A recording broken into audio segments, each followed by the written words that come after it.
Okay, thank you very much, Roshan, for inviting all of us to the stage. Thank you. And to all the panelists here, our role players that we have.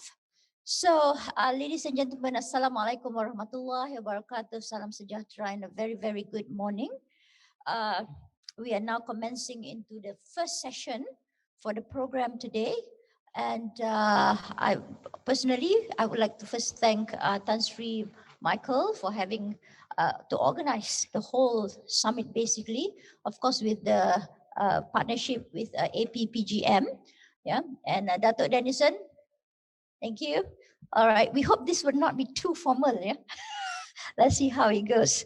So this session will allow us to delve further into the discussion that we're going to have, especially dealing with SDG 16 and 17. These are some of the cross-cutting bigger SDGs.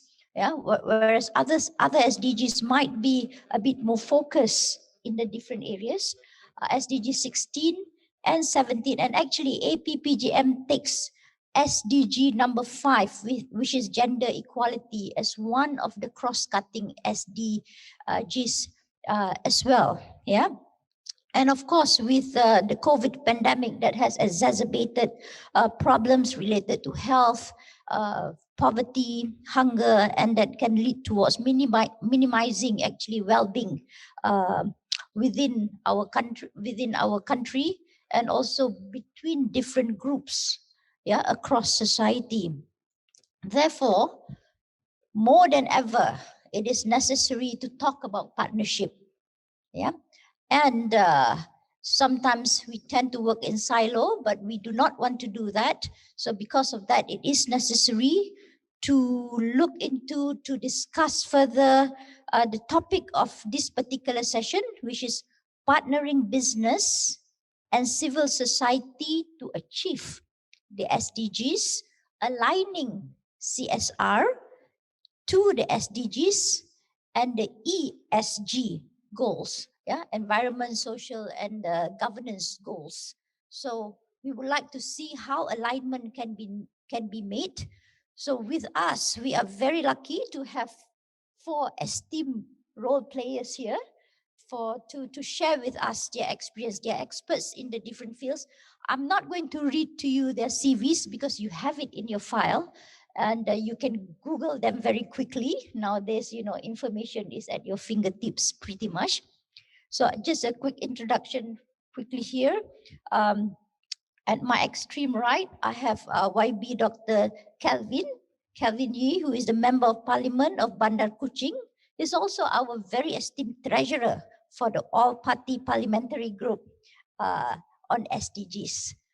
On my immediate right here, I have Miss Luanne Sieh, who is the Senior Managing Director, Head Group Sustainability and Corporate Responsibility for the CIMB Group. Welcome, Luanne. My immediate left, I actually have Miss Leah Rahman, who is the Advisor, Council Member for the Institutional Investors Council Malaysia. And my extreme left, I actually have Puan Shahira Ahmed Bazari, the Managing Director for Yayasan Hasanah. Okay, so without further ado, because we do have until, I think I do have till 1 o'clock maximum for our session this morning. So we actually had a short discussion before coming in, and we're going to change a slight order in the presentation. Yeah, so we're going to go with YB Kelvin first, and then we're going to move with Puan Shahira, and then Miss Luanne, and finally with Miss Leah for our presentation for this morning.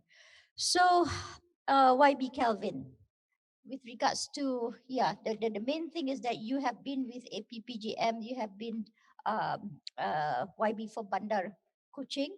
So the question here would be, through the APPGM program in localizing SDG, can you share with us the formation of partnerships between your good office and relevant players on the ground? So of course you can take it in different ways, And we do have about 10 minutes for you, YB. Thank you. Okay. Thank you so much, Dr. Prof. Rashila. Thank you so much, Tan Sri Makiyo, for putting this together. Thank you so much, everybody, for being here. Trust me to say, when the sight of seeing everybody in a hall, it's really amazing after one full year of being. Zoom is probably nice for the first few months. After that, I can't stand it anymore. Anyway, my name is Kelvin. I'm the Member of Parliament for Bandar Kuching, as well as the Treasurer for APPG and for SDGs in Parliament. And our main aim, of course, is to translate uh, the UN SDG goals on a local level, to interpret it and also to empower our local society. So I have some simple slides. I won't go into very detail on what we do, but I hope that you can capture at least the spirit, the value behind every phase or every work that we're doing on the ground. So partnership is, as Prof. Rashila mentioned, is goal 17. It may seem like the last goal, but it is actually one of the most important because it ties all efforts together and it gives a more sustainable and empowering path towards people. So who are the people that we try to partner in everything that we do? Of course, number one are the CSO, civil society organizations. And it is very important, especially in the works that we do, to identify the right one with good track record, one that has done the work on the ground with the community that we're reaching out, that understands the culture, the context, the language, and very importantly, has relationship with the people. So, of course, the second partners that is so important is business. I think just now it was mentioned how the private sector plays a huge and pivotal role in this. But for me, it's not just about financing, not just about resources, but actually it's to open up opportunities to this community and expand the capacities, not just the people that we are reaching, but also the civil society groups, organizations that are working with them. I think we all need to learn from one another. We all need to learn structures, ethics, and values from one another. And of course, the third important pillar is the community leaders itself. And this, in order for us to have a sustainable movement, long term, um, we cannot just give out aids or give out help and cause people to be dependent or addicted to such aid, but we need to empower them and teach them how to fend for themselves eventually. So what we are doing in Bandar Kuching mainly is what we call slum incubators. We're trying to uplift the slum areas or the squatters areas within the city itself. I mean, my constituency is named Bandar Kuching. It is self-explanatory, is Bandar. But then there are pockets of urban poor, there are pockets of slums that we are really looking towards uplifting and changing their lives for the better. So this is one of the examples. Actually, this is two different slums, but we can see the commonality between both of them. So one of the first things that we did was we looked up for NGOs that are working with this community, existing communities already. So we are working with two slums. We identified two different NGOs. One is the Rise of Sarawak Efforts, and the second one is with Sadia, which also works with with a slum that is majoritarily Iban. I don't speak Iban. I can understand a little bit. I can say some bad words, but in order to engage the community, I think it's very important that somebody that can speak their language and has trust and confidence of the people. So we engaged this Sadia, and for them, one of the first things we did was to engage with their community leaders, with the NGOs itself. This itself is one of the things that another important partner which I didn't list down was the academia. I think we do not want to come down to the society or the community with a high mighty kind of persona and says that, you know what, I know what you need, let me give you what you need, but instead more for bottom up and to understand what the community actually really needs. So the academia is an important partner because we partner with this is Dr. Zaim, he's from UNIMAS, and as well as many other academias to design questionnaires that we could give out to the community, questionnaires that are efficient, that are specific, but yet so simple to understand that even those that do not have formal education can fill up, so that we can better understand such needs, then formulate policies or formulate initiatives to meet those needs. Here, of course, the three main pillars that we do is issues of economy, issues of healthcare, something very close to my heart, and of course, education. Back there, you can see that it's an initiative that we did with Rose in one of the slums for chili planting.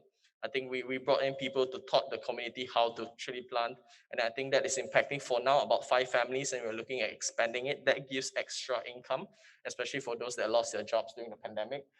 This is actually community leaders that are helping the children in terms of registering them. So we have a database of how many kids are in the kampongs, how many of them in primary school, second levels, secondary school, and so on and so forth. So this is my pride and joy. I call this the angels. These are lady leaders, women leaders in one of the slums.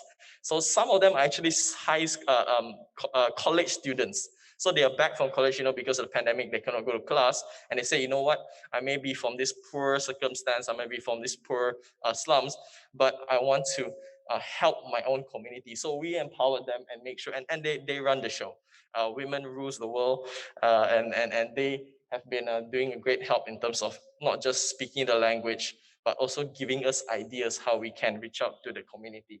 So one of the things I said, education. So we started free tuition for the students, for the children in the slums, because we know with the pandemic, home-based learning is very difficult for them. The idea behind what we did was, most politicians, a lot of politicians gives out free laptops, and I thought that was a nice populist thing to do. But problem is, number one, it is high cost. Number two, these slums have no electricity, so I give them, I don't know where they're going to charge their laptops. So instead, we thought that let's try to kill 3 birds with 1 stone. What we did is we engaged, again, another partnership with the business. We engaged the nearest tuition center and say that, you know what, we have 40 kids in this kampong. Can you give us a very good special price so that we can teach them extra hours after class in a, of course, controlled environment? And then this will help the tuition center, which is suffering from the pandemic, the teachers, which the tuition center is hiring, and of course the students itself. So that's going on, and it's pretty interesting. So one of the things that we also, on an economic level, we're trying to upskill and reskill a lot of workers that lost their job, teaching them wiring. This was suggested by some of the community leaders. At first, I was very skeptical. My concern is if we teach them wiring, they will learn it and then they go steal wires or something like that. But then that was the demand from the community. We got to listen to them. We got to hear what they want and see what it is. So healthcare, last year in October, we did a free healthcare service for the squatters areas. That means free mammograms, free pap smears, and of course general health evaluation. So this is again a partnership with the private sector coming in to teach on financial literacy. I think a lot of the poor families, especially the mothers, are the one that's controlling the finance in the families. They do not know how to manage it. So we brought the private sector to teach them on basic financial literacy, and they were very excited about it. So I think moving forward, what are the main things I believe that we need to enhance? And I'm going to summarize with this. I think very important is a lot of communities, they think that, oh, these rich people or this MP, this YB is coming to help. But I think we need to give them a vision to instill ownership in the things. I said that, you know what, down the line, I may not be here, but you guys need to carry on this towards for the whole generations and stuff like that. And it's not just among the CSOs, this is the community itself. I think number two, one thing that I really treasure and I really emphasize is everything that we do, we need to get proper data so that we can make right decisions. And even as we partner with the private sector of anybody, academia and anybody, they want to know exactly what they're getting into. So we do not just want to fly in blind. And number two, of course, finance and good governance. I think this is a value that we make sure that we are transparent, accountable in everything that we do. So I think the big question I ask myself always is, what do I want to leave behind? As a politician, if I do everything myself, I may be able to win the election. But once I leave, what is the thing that I leave behind? I do not want them to be addicted to me. I do not want them to be dependent on me. I want them to see them empowered and just impact on community. With that, thank you so much. Thank you. Thank you so much, YB Dr. Kelvin. Yeah. So we have seen examples of really a bottom-up approach In fact, that is the idea of this particular panel because it is a bottom-up approach. So now we move on to our second speaker, Puan Shahira Ahmed Bazari, from the Managing Director from Yayasan Hasanah. So Puan Shahira, our maybe a take on this would be how are businesses linked up to foundations such as Yayasan Hasanah? What factors can enhance business CSO's partnership to achieve SDGs and ESG goals? So please, the floor is yours. Yeah, yeah. You would like to just put it. Okay.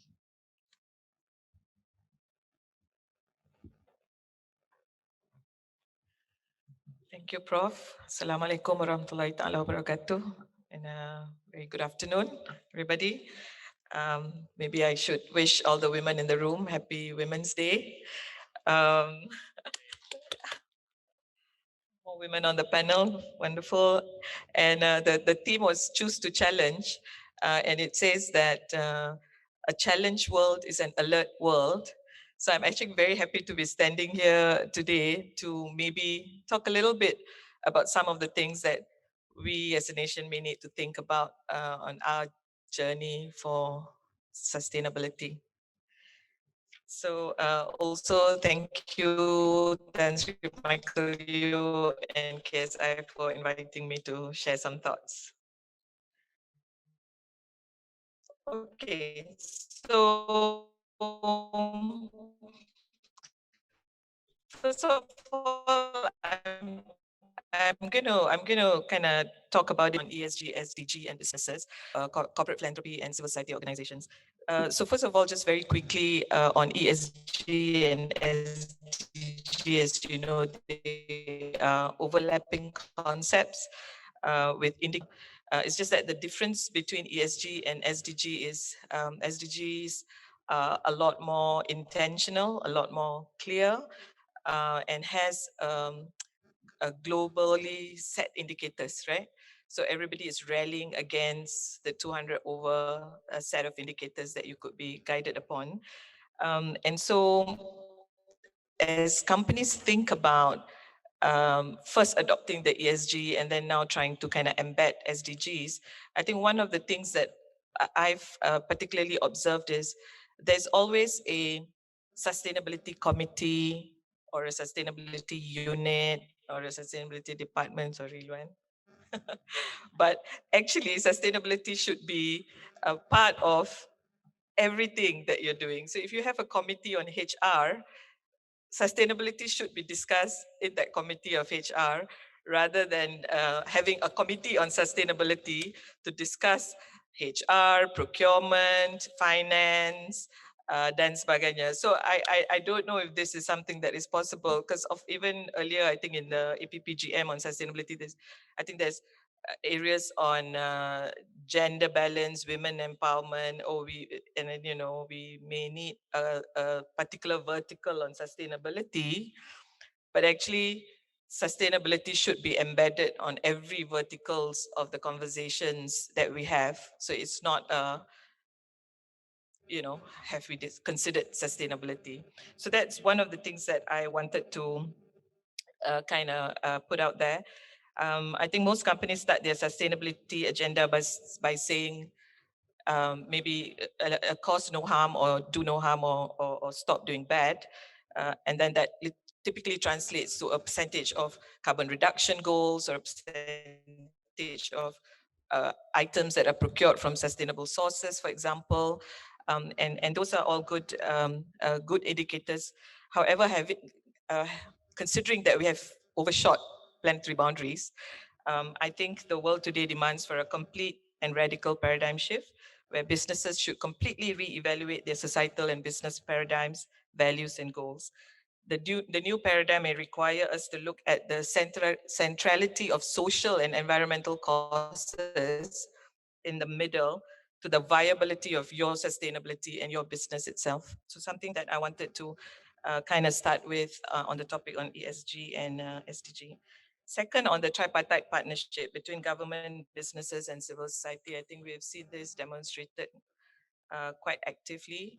And particularly, accelerated, ramped up, and visible during the pandemic when we were responding to the pandemic. I think for the first time, being in the third sector, I felt that civil society was in the limelight because it was them that worked together with government resources to provide aid and assistance last year. Particularly, I think everyone remember last year, and hopefully things get better this year for many of our vulnerable communities. There are a couple of things that we wanted to talk about on government. I think there are two things on government that could help accelerate some of these sustainable development achievements. One is around measuring the right things and setting bold targets for social and environmental progress. We do have, our commitment to the Paris Agreement, for example. I think it's a 45% GHG reduction by 2030 and so on and so forth. But I think as we all know, we need to look deeper into implementations and rollout plans. Second is around encouraging innovation. I think we are also starting to see that with the digital innovation that's happening right now. Mostly, for example, have launched their National Sandbox initiative and starting to see different levels of innovation. But I think we hope to see some good products. I think conceptually we've all grasped the concept and importance of innovation. I think on the business side, the one of the thinking on businesses is that as holders of capital, business can actually demand for a lot of things on sustainability as a holder of capital. So, for example, ensure that capital acts long term. So I think traditionally we've all been quite short term in the way in which we look at profits, fiscal 12 months and so on and so forth. But adopting a sustainability mindset will require us to kind of forego short termism and think a little bit more long term. So how can capital act for the long term? How can we price capital according to the true cost of business, reflecting social and environmental risks? And finally, businesses can also apply different financial innovative solutions actually. So if I can move on, I have a few lists, but I think the bell is going to ring soon. Role of civil society and, and corporate philanthropy. So Yayasan Hasanah, I think there's a huge movement now. There have been quite that we all started off having a CSR department, but quite a number of companies now are saying, CSR and social giving needs to be seen a lot more long term, a lot more sustainable. So we have in actually building the capacity of the third sector. Actually, the kind of capabilities that corporate philanthropy bring to civil society and third sector is actually very valuable partnership.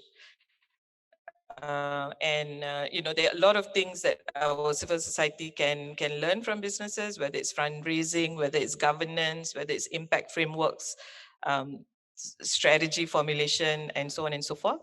And I think quite a lot of corporate philanthropies are helping do that. And so foundations should not be thinking about their existence more as still having the CSR lens of donations and one-off giving, because actually your capacity, you can do a lot more to support civil society, build their capability and capacity, teach them issues on governance, trust, and so on and so forth. So I think there's a lot of role that can be played there. I wanted to kind of, one of the things that we spoke about, I think we all are quite familiar, all of us in the room are quite familiar with the SDGs, our challenges, and so on and so forth. And so I wanted to leave with this a 5C, what I call the 5C in achieving real sustainable impact. And this is, one is capacity and capability.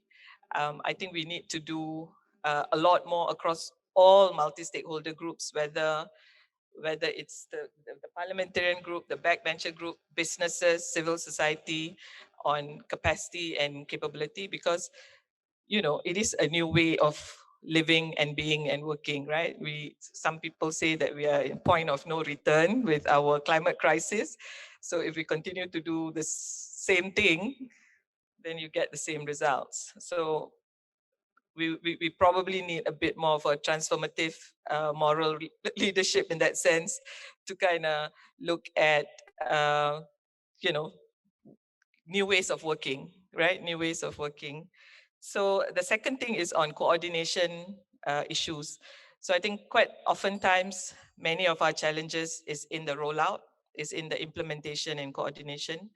So can corporate philanthropy, for example, play that role in connecting the dots and in helping coordination happen in a much more sustainable way? There's so many initiatives today. Just listening in, I was just taking notes of all the different agencies that are available. Are we connecting the dots? Are we talking to each other? Because many of us are doing very similar aspirations. Third is, of course, and finally, connect the dots, and finally, communicate. So I think if maybe we connect more and communicate more, I think the awareness might increase. So sometimes we do fantastic job, but we don't really communicate it, and nobody knows about it, and nobody can learn from it. So thank you very much. Look forward to the Q&A. Thank you very much, Puan Shahira, for the sharing, and especially with the 5 C's that you just shared with us. More importantly, also the fact that there is a need to look into the coordination of the different roles, the tripartite partnership. Yeah. Okay, we will move on. Yeah, it is very difficult, when there is so much to talk about and to listen to, and when you have all these experts, and I have to keep things moving here. All right, so no choice.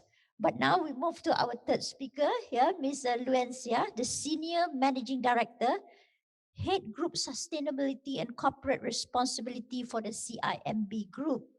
So, Ms. Luanne, now we know that CIMB has been known to have extensive challenges faced by businesses or banks in this case in aligning CSR to SDGs and ESGs goals. Of course, you can take it further and elaborate further. Appreciate your thoughts, please. Thank you. Thank you. Thank you, Prof. And thank you for inviting me here today to speak about something that is really close to my heart personally, and something that is very central to CIMB as an organization. Before I start, maybe I just wanted to pick up on what Shahira mentioned just now, that there shouldn't be a separate sustainability committee, shouldn't be a separate sustainability department. So that, in my mind, is actually the longer term goal. So if you think about it, today, when you came to this conference, did you call it a legal conference? When you get into your car, do you call it a legal car? Now, since I took up the head of sustainability role, everybody comes to me and starts adding the word sustainability in front of everything. Yeah, just ask this sustainable, that. When actually, yeah, it's not always sustainable. But when will we get to the day when you don't need to add the word sustainable in front of everything, because by default, everything that we do is sustainable, right? So that is a longer term aspiration. Anyway, okay, so coming back to my speech. So I'm here, I think, after Shahira and YB has talked about, what's happening on the ground, civil society, corporate philanthropy. I'm going to shift it a little bit and talk about business and what is happening there. But first, let's take a step back and look at the world around us today. So I'm just going to start with two statements. Just two statements. The first statement is, today in this world, We have 40 times, 40 we did in 080. So in just 2,000 years, we have, I don't know what the word for it, multiplied by 40 times. Okay. For most of human history, so think about it, imagine in your head, there is this chart. And this chart is a flat line. For most of humanity, most of human history, there were less than 200 million people living on this planet. We only crossed the 1 billion line, so it's starting to go up. We've only crossed the 1 billion line in 1800. Today, we are at 8 billion. Okay, so think about this, it's going this way, and then all of a sudden it is going vertical. Now, that's fact number one. Fact number two, did you know that there are still millions and millions of people who still don't have enough for their daily needs? The difference in per capita GDP between the richest country and the poorest country, guess how many times? 416 times between the richest country and the poorest country. Now, as it is today, we are already consuming, about 1.5 times of the resources of this earth. So we have only one planet, but we are consuming at the rate of 1.5 planets. This is just not sustainable. And at the same time, we're still growing like crazy. So if you think about that curve, and at the same time, there are so many people who still don't have what they need to live a decent life. So how do we address these two seemingly unaddressable issues? Now, and this is the challenge of the 21st century. And this is, I would venture so far to say, is the single largest problem that humanity has ever faced. So how do we do this? Whose problem is it? Who needs to fix this? Well, is it the government? After all, they're in charge of putting policies, regulations, providing safety nets for the poor. How about civil society? They have a lot of influence. Some of the biggest NGOs are as powerful as corporates. Individuals are the people who choose what to buy. If it's not sustainable, don't buy them. They choose what they want to eat, and they choose whether or not they want to procreate. So think about the population thing, right? Now, coming to business, then, are businesses responsible? Let me just say two things about businesses. So I'm going to make two assertions on why businesses should care about sustainability and why it should be central to business. First thing, businesses are part of the problem. Businesses are part of the problem. They have been responsible in creating this problem. So there is a moral accountability to help be a part of the solution. Assertion number one. Assertion number two. A business as usual world. If we keep on living how we live today, conduct business how we conduct business today, it will be bad for business in the longer term. So you're kind of, driving yourself into the ground in the longer term. Accountability bit. How many of you here are from business? I'm not quite sure. How many? No, a few. Okay.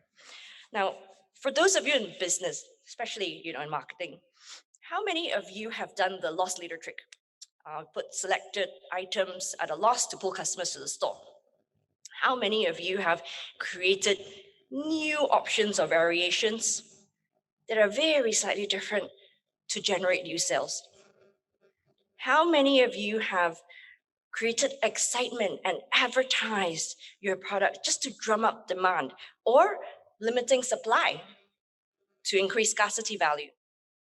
How many of you have designed things to fail after a certain time period? All this is marketing. And marketing is a thing that we all do. We don't even think about it. But marketing is one of the things that has been driving consumer behavior and consumerism. Did you know that 1% of global GDP is spent on marketing? The messaging that we need to buy more, that what you have is not good enough, Just take fashion as an example. Since the year 2000, fashion companies have gone from an average of 2 collections per year to 5. Some brands, like Zara, have 24 collections a year. How many clothes do you need? In the last 15 years, people have bought 60% more clothes and kept them half as long. Surveys show that in many countries, people don't wear half of what's in their wardrobe. Today, the fashion industry generates 10% of global carbon emissions. And that's more than all the international flights, all international maritime shipping put together. So the question then is it worth it, right? But coming back to the responsibility of business. So businesses in the pursuit for perpetual growth have done this. Peter Drucker, who is a founder of modern management, has said that businesses don't exist for their own sake, but to fulfill and satisfy a specific social purpose and need. We need to start going back to that. We need to start going back to what is the purpose of business? Is it just to chase infinite profit? Or should you come back to your fundamental purpose? So, number one, business is accountable. Second, a BAU world is bad for business. Let's talk about climate change. And I'll be brief because all of you know about climate change. In a BAU world, global heating is going to be between 4 to 6 degrees Celsius. What does this mean? Most species are going to die.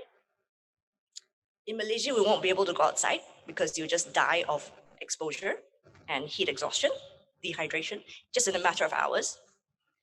We will have floods, droughts, forest fires, significant decline in crop yields. What are we going to eat? And please keep in mind this population growth, yeah, we're still on this vertical path. So we're creating a world, a business as usual world, that is just completely untenable. And if this happens to those guys in business, do you think you will be thinking about next quarter's P&L?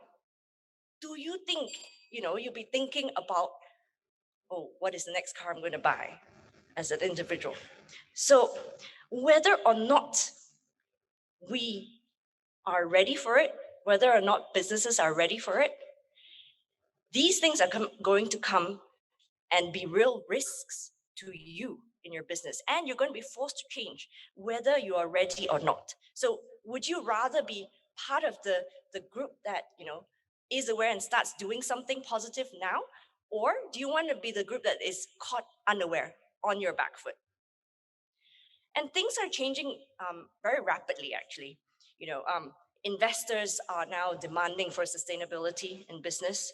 Employees are demanding for it. So 60% of millennials won't take a job if your employer doesn't have strong corporate responsibility practices. We also recently did a survey at CIMB about whether our customers actually cared about what sustainability efforts we did. And 83% of them said that, yes, this is important to me. The regulators are starting to accelerate. So Bank Negara has issued a draft taxonomy. What that means is that banks need to start tagging every loan that they give out and saying, is that green, is that not green? That requirement, we're going to have to pass on to our customers. So this is coming. Globally, 110 countries already have a climate commitment to go net zero by 2050. Malaysia, 45% by 2030. So just think about your own business. Do you have a plan to get to minus 45% GHG by 2030? Thank you very much. Thank you very much, Luanne, for your sharing. The exponential growth with regards to the population is causing a lot of detrimental effect to the earth that we're living in. So how do we mitigate this? And each of us has a role to play. All right. So we move on. Now that we have gone from really grassroots all the way to foundation, looking at the bank and then the perspective from business, Now we're going to take another perspective, because this would be more of a framework that will be given to us, looking into governance. Really, it's about governance. And we have with us Ms. Leah Rahman, who is currently the advisor council member of the Institutional Investors Council Malaysia.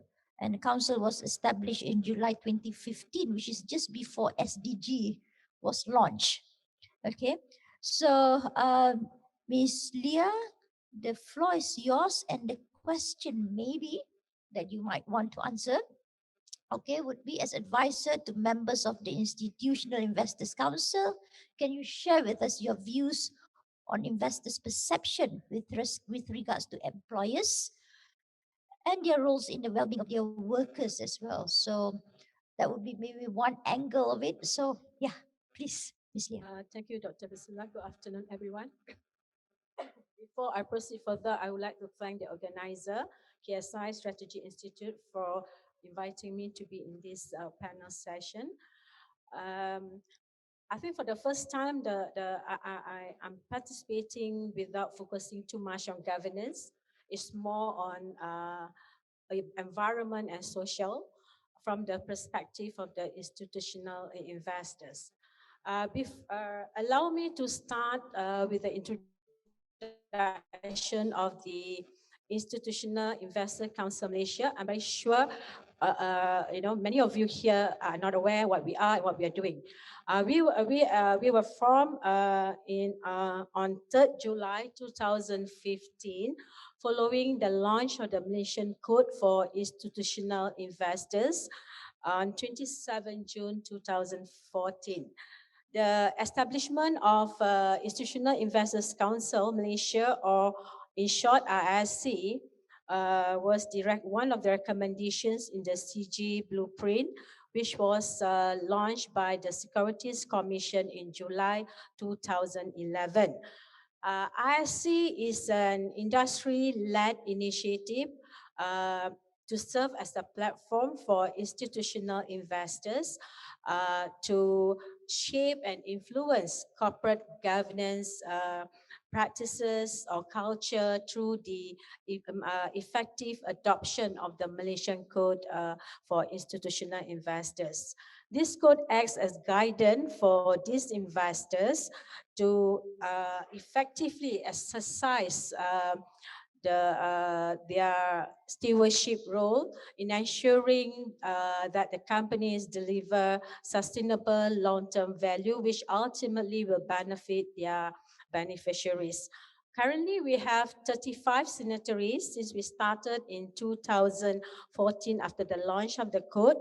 And all these signatories are expected to explain how they apply the 6 principles in the code. Of course, one of the principles, that i.e. Principle 5, is about ESG consideration in the investment decision making.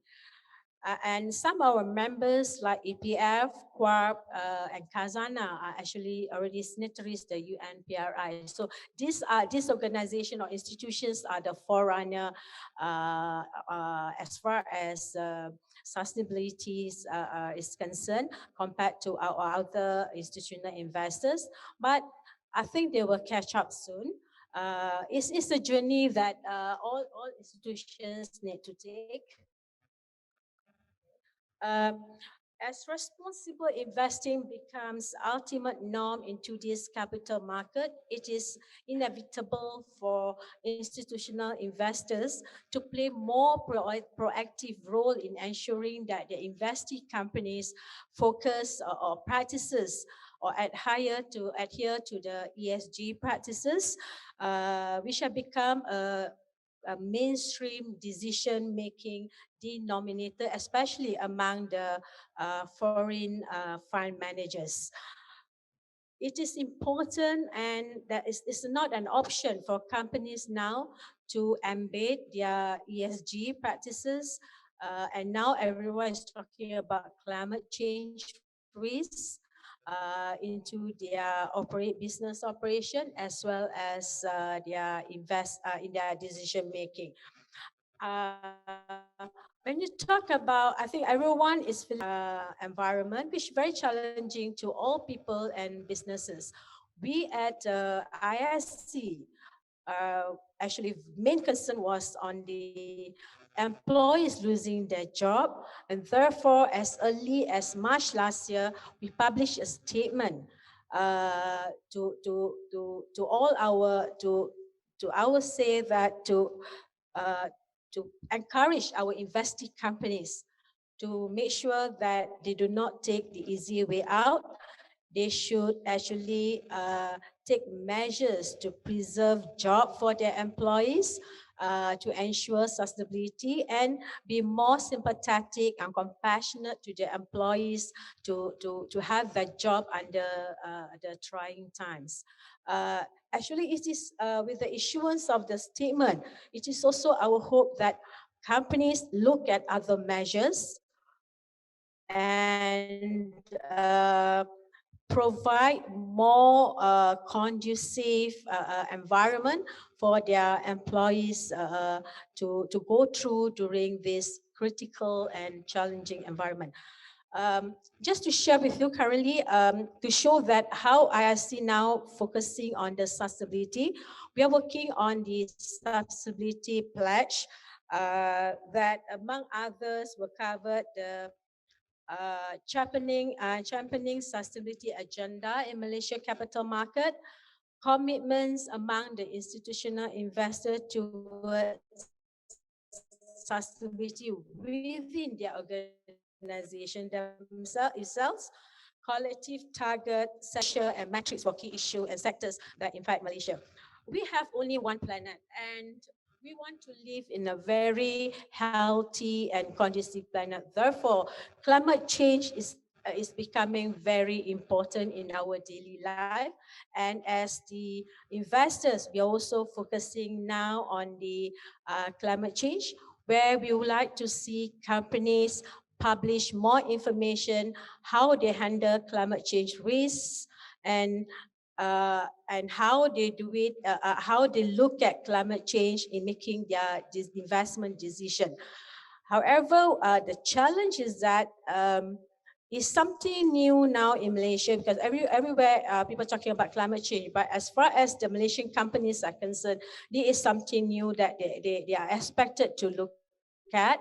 So the challenges have been more on the disclosures on this climate change risk, which I think all relevant stakeholders must play their role in ensuring that adequate and clear disclosures as far as climate change risks are concerned, especially on the regulators, where I think more effective monitoring and later on will be the enforcement actions against those companies who fail to look at the climate change as well as the ESG issues. Our emphasis at the ISC level has always been on governance. It's a done deal, and it's always be our focus on governance. I myself believe in governance is the main foundation for every good things in doing business. However, now I think we also understand that we agree that we should be also focusing on environment and social aspect. Like Dr. Rashila mentioned, when we look at the environment, of course, we want it to be, everyone is talking about the supply chain, environmentally friendly supply chain. But I think the most important under this COVID-19 environment is about the labor and human rights. What companies are doing, how they are treating their employees. A lot of company, taken for granted. We see very well-crafted policies, but when we look at the practices, actually, we are very concerned because we can see that it's a form over substance. The happenings the incidents about labor right, welfare, health and safety of employees of one of the biggest company in Malaysia. I'm very sure all of you is aware about what happened at Top Glove. Should not happen in the first place. If everyone play their part, but Unfortunately, especially the most disappointing part, the independent directors, where are they in monitoring and ensuring that the company really have what they say? You look at their disclosure. If you go to the website, they have fantastic disclosure. Now, how their ESG practices, and how they treat their staff, but in actual life, they are not. You know, and they only started doing it after it's being highlighted in the media by the whistleblower. You know, how bad are these people? You know, when people talking about we're supposed to make sure social distancing, safety of your workers, and things never made, they never really look at seriously. Everyone is looking at the bottom line. So we as institutional investors, yes, we look at the bottom line, but things have changed. We also want to look how you treat your staff, your employee, because these are the biggest asset. Everyone is talking in business, talking about employees are our biggest asset. But how well do you treat your employees? When you talk about what is the role of the non-executive directors, independent directors? And so happened it happened in the founder-based companies. I always have concern when we talk about how independent directors behave in the founder-based companies. I'm not supposed to be passionate. I told my colleague I'm not going to be gung-ho about governance, but I can't help it. And the saddest part is that I think how the independent directors monitor the whistleblowing practices, whistleblowing protection.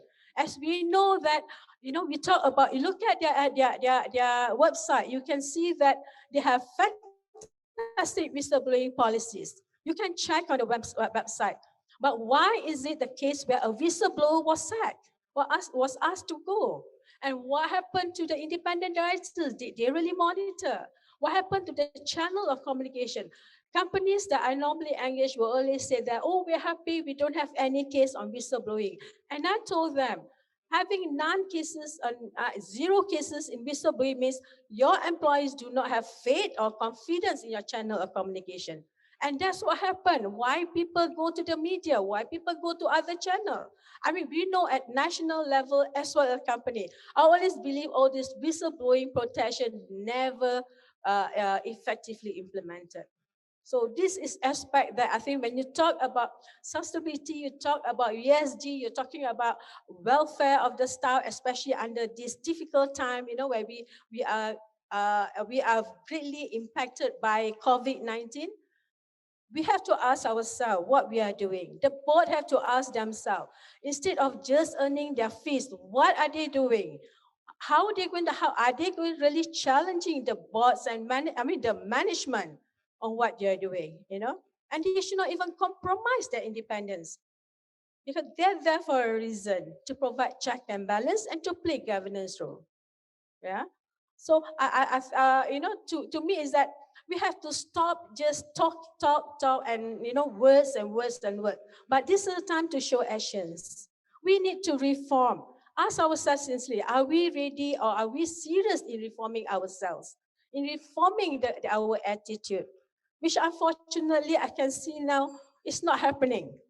I can go on and go on. I know they're really signaling my times is up, But having said that, I think before I go further, I need to tell everyone, it's not just the investors' responsibility to ensure that the company, have these sustainability practices, but it's all of us, regulators, other stakeholders, and most importantly, the policy makers, the government. So I think rather than just talking words, let's make sure that we act. Thank you. Okay, thank you very much, Miss Leah. Yeah, there was a word, a phrase that you used just now. We don't want form over substance. I think that is something that we can take back with us, because it is important to ensure that things might look good on the surface, but really, when we look into the practice itself, things are actually, we are in trouble. Okay, I do not know how much time I have, because we actually started late. I would imagine maximum 10 minutes, I would say. Okay, so we do have about 5 or 7 minutes or so for anybody who would like to share or ask any burning question. I see 4 microphones between the different tables. So please, you're more than welcome to go to the microphone. Just share with us your name and your organization, and you can actually make your comments or ask questions to any of our role players here. It's not often, you have this kind of opportunity. Or is everybody too hungry already? I don't think so. Okay, please. The microphone is just behind you. Yes. Thank you. I was very impressed by the 4 presenters who spoke with a lot of passion. By the way, my name is Wasihar Hassan and I'm part of KSI board member. I loved Puan Lia's presentation and your experience with or your example of top glove. Now, I just want to explore how we could put some pressure on the companies. For example, was EPF or some of the institutions who are members of your council, are they investors in Top Glove? And could you have influenced that whistleblower incident through that process? This was something that came to my mind. Thank you. Okay. Thank you for the question. Is there another? We'll pick up one more at least before we move on. Is there anybody else who would like to ask any question or make a comment? Yes, please. Gentleman at the back, is that Q? Yes, please. Thanks, Prof. Rashila. Hi, everyone. My name is Q Jaya. I'm from the Bar Council Environment and Climate Change Committee. I'm also with the APPGM on SDGs. I'd just like to make a quick observation and then a question to all 4 speakers. I think an observation that came out quite clearly, perhaps from all 4 speakers, would be that doing charity, for example, CSR, does not necessarily mean that we are working towards the achievement of SDGs. I would say largely because charities very often do not go and tackle the more hardcore issues of injustice in society. And so the problems that we often see, whether it's an environmental problem or a community social problem, stems not from the lack of wealth, but perhaps the presence of injustice. So that's just an observation. And against that, question to all 4 speakers, what would you say is the single single challenge that concerns you the most, perhaps in the scope of your work? So it need not be a profound concern, it could be a granular thing, something that you're working on. What would you say is the biggest challenge that concerns you? And at the same time, what do you see within your periphery, your horizon, as the solution that gives you the most optimism? Thank you. Okay. Thank you very much, Q. So I think maybe we'll start with you, Ms. Leah, and then we'll just go through the other 3 to answer the question given by our colleague just now. Thank you for the question on Top Glove. Yeah, EPF, Corp, actually investors in Top Glove. Of course, I think our institutional investors are not ready or not in the position at the moment which they will follow, which they can take the same position like BlackRock, who voted against independent directors. The approach by our institutional investors in Malaysia is more on encouragement, more on engagement, trying to tell them, let's do the right thing.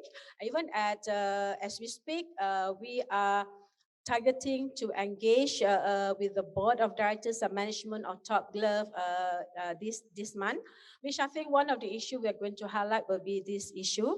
In fact, I attended the AGM of Top Glove and I did personally even question them on that. What actually the board role in ensuring, that the protection of the whistleblower is really implemented effectively, because it cannot be accepted that, whistleblower being sacked sacked because of that, whatever reason you give. So there must be a reason why the whistleblower refused to use the channel of communication. It could be because the trust deficit. They don't trust the channel of communication.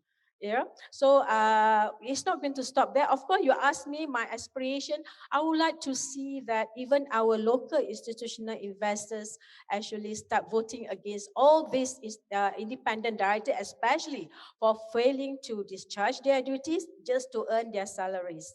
You know, especially in the environment of founder-based companies. You know, sometimes the appointment of independent directors is, I always question and concerned about the really independence of independent directors in family-controlled companies, yeah, because they are friends. They're not really independent, you know. And there are cases where the independent director actually passed down from generation because after long-serving tenure of the independent directors, before you know it, after 20 years, it passed down to the daughters and the sons. It happened in Malaysia.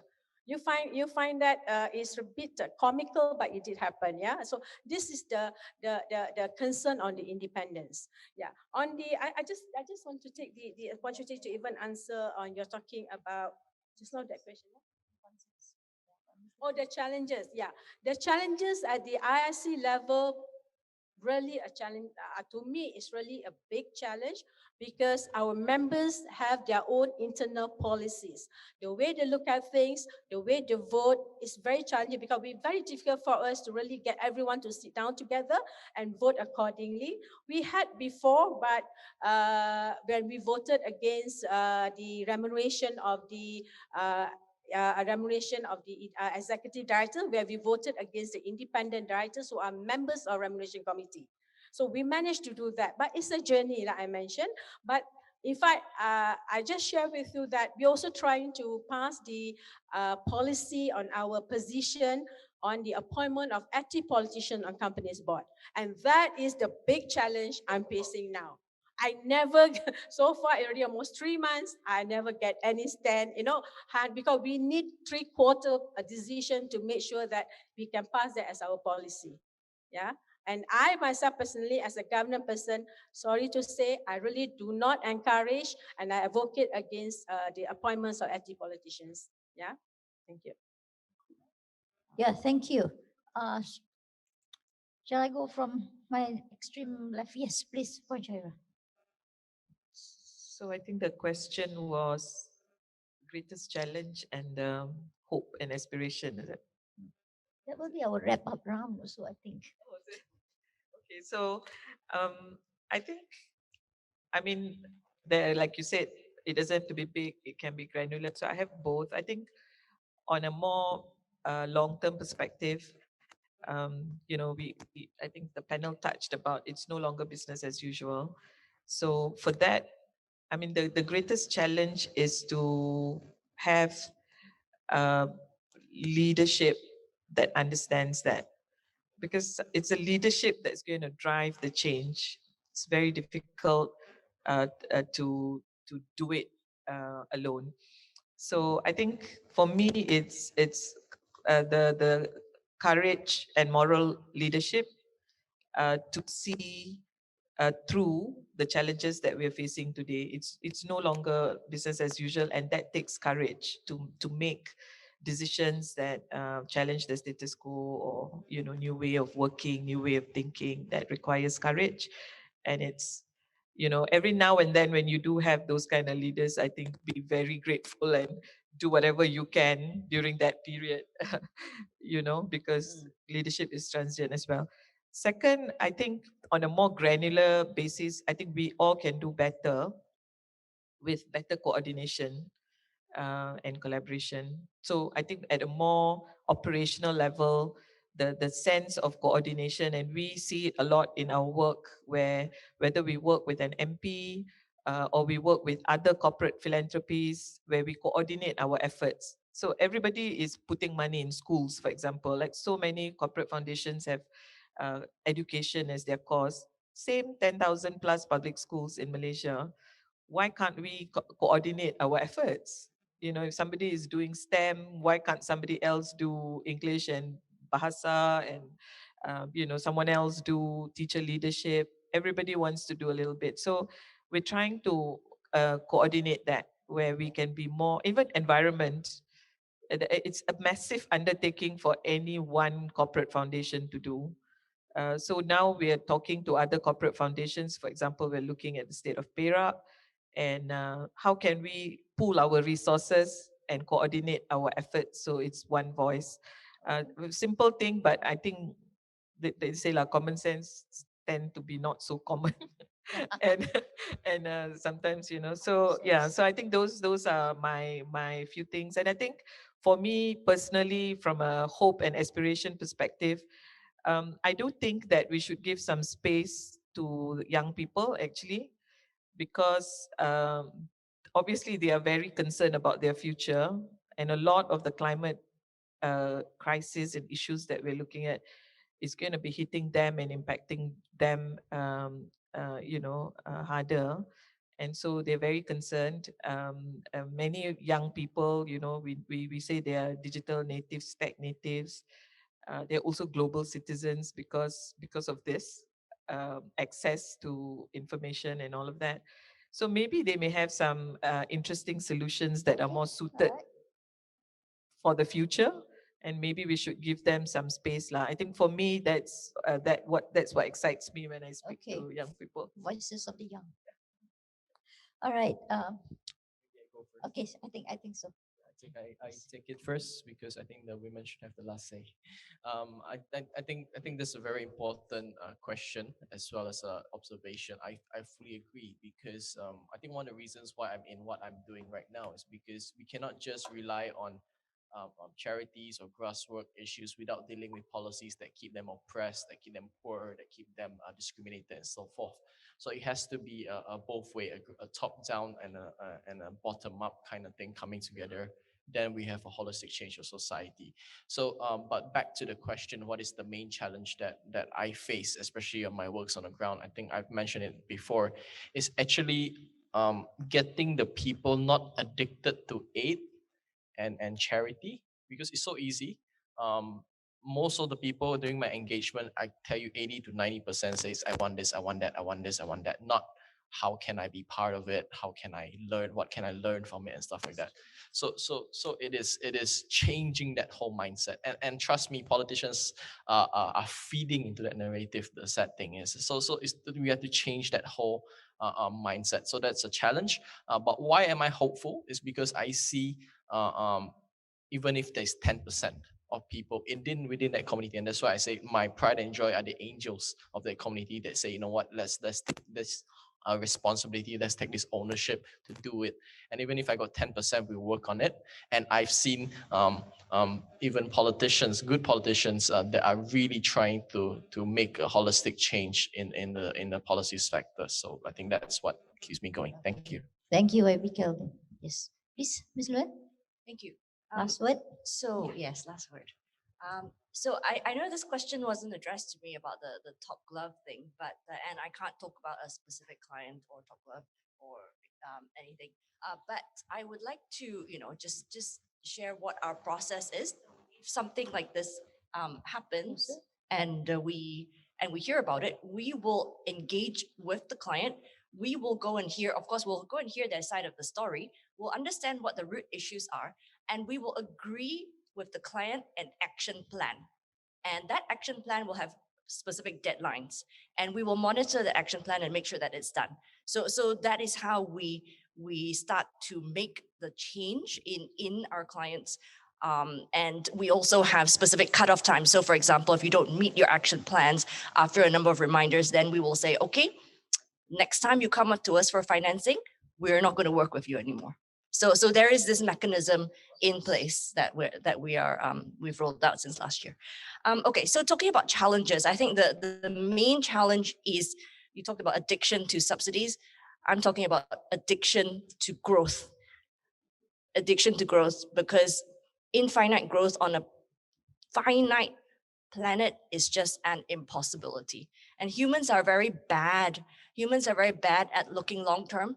As humans, when there's a clear and immediate danger, wow, our adrenaline comes up, fight or flight. We're really good at that. But talk about 80 years, 100 years, we are very bad at processing that. But somehow, We need to start changing that, and it needs to be a systemic change. So companies chasing growth, governments chasing growth, everyone chasing growth, that mindset just needs to change. And aspiration, quick aspiration is, let's stop looking around and saying whose problem is it or who's doing what. Let's, all of you, as a human being, as whatever company, government, whatever NGO, you can do something. Stop asking about, whose fault, but let's just start doing something today, because all of you can do something. So that's my call to action. Thank you. Okay, thank you. Thank you very much, Luanne, because I think that would actually be a very good place to stop our session, not because I want to, but because we can continue our conversation after this. But seriously, what can we all do? We can all be partners in different programs, and opportunities are there. So I think with that, I would like to ask all of you to give a big round of applause to our role players here. Thank you very much, Fabi Kelvin, Ms. Luanne, Ms. Leah, Wan Shahira. So with that, I will hand back our session now to Rohan for the next